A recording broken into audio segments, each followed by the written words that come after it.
Le biométhane et les autres types de gaz verts ont et auront un rôle de plus en plus important à jouer dans la décarbonation de l'économie.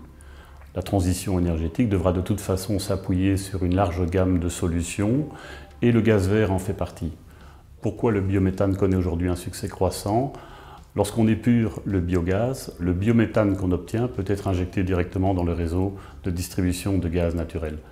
Et ce gaz vert peut être utilisé directement à la sortie du réseau chez le client, tant pour des besoins de mobilité, résidentiels ou industriels. Le premier projet remonte à 2018 et le premier projet en Wallonie en 2020. Mais on constate qu'il y a de plus en plus de projets et aujourd'hui on compte à peu près une vingtaine de sites en cours de développement. Le site des Bonvillers illustre parfaitement la diversité du potentiel en Wallonie, ainsi que l'importance de projets locaux supportés par des acteurs issus du monde agricole et qui travaillent en bonne intelligence avec les communes et avec le gestionnaire du réseau de distribution. Penser local est une des clés du succès d'un projet d'injection de biométhane.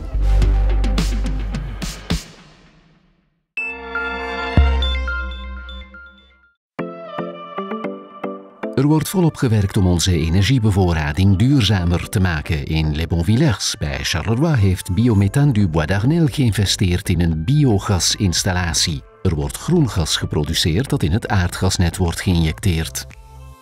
BBA pour Biométhane du Bois d'Arnel. C'est une unité de biométhanisation agricole qui valorise principalement des coproduits agroalimentaires, des sous-produits de l'agriculture, mais aussi des cultures énergétiques. On va produire du biogaz et ce biogaz va être épuré, injecté dans le réseau de gaz naturel pour produire du gaz naturel vert, donc du biométhane. Het bedrijf werkt samen met landbouwers uit de streek die reststoffen aanleveren. Die producten liggen dus aan de basis van het proces om groene energie te produceren. Mon objectif à la base, c'était de pouvoir valoriser des matières agricoles, mais aussi produire des cultures, leur donner de la valeur ajoutée, donc les transformer, sans passer forcément par de l'industrie existante, pouvoir faire ça localement avec des retombées locales pour les agriculteurs et les partenaires locaux.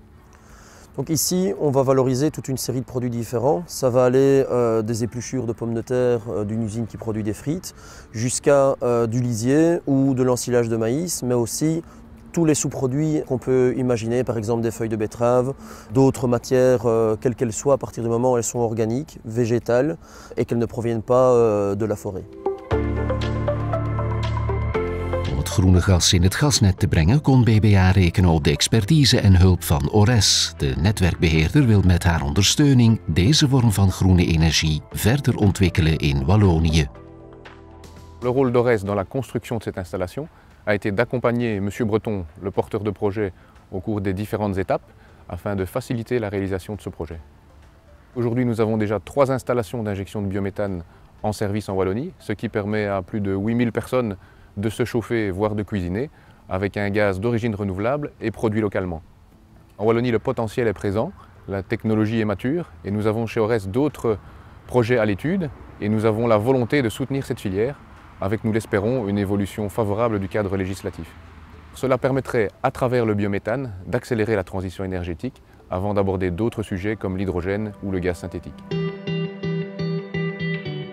Om het project te financieren heeft BBA een beroep gedaan op de lokale bevolking. Via een crowdlending-formule konden geïnteresseerden mee investeren, wat het lokale en innovatieve karakter van het project onderstreept.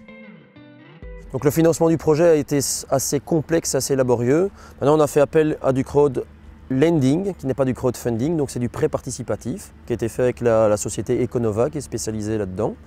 Et en fait ça a permis aux gens, principalement de la région, de participer au financement du projet. C'est un prêt participatif, donc c'est quelque chose qui permettait aux gens de pouvoir rentrer et sortir plus facilement de leur investissement. Quelqu'un qui veut se lancer dans un projet de biométhanisation, il faut tout simplement y croire. Il faut avoir de la persévérance et ne jamais reculer face à ses idées et surtout ne jamais reculer par rapport aux mises en garde des personnes qui peuvent vous entourer.